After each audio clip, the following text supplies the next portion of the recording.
Matthew chapter 11. After Jesus had finished instructing his 12 disciples, he went on from there to teach and preach in the towns of Galilee.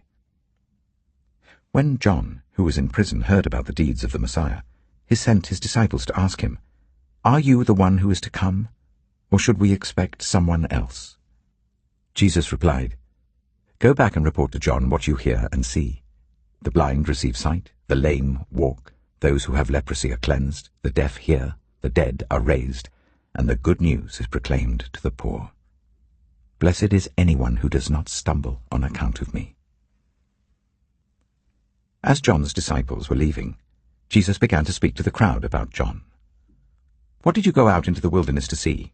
A reed swayed by the wind? If not, what did you go out to see? A man dressed in fine clothes? No, those who wear fine clothes are in kings' palaces.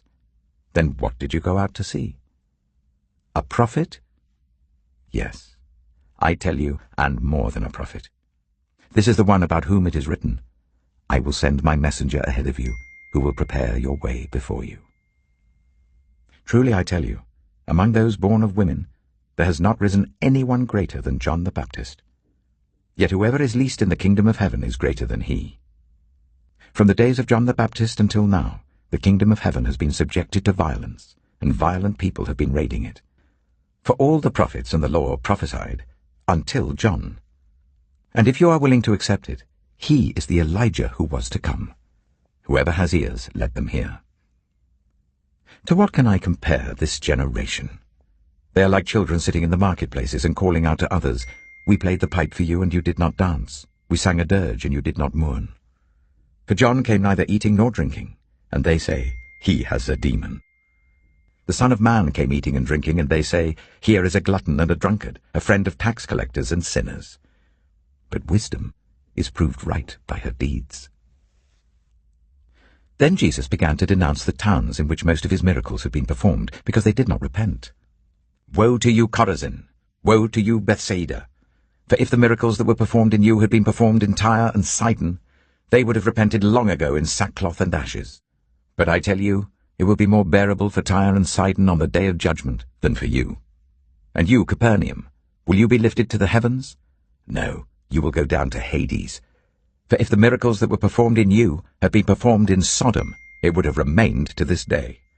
But I tell you that it will be more bearable for Sodom on the day of judgment than for you."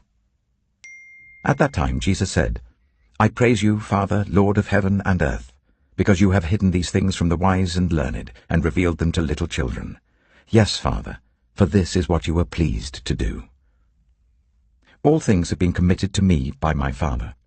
No one knows the Son except the Father, and no one knows the Father except the Son, and those to whom the Son chooses to reveal him. Come to me, all you who are weary and burdened, and I will give you rest. Take my yoke upon you and learn from me, for I am gentle and humble in heart, and you will find rest for your souls. For my yoke is easy, and my burden is light."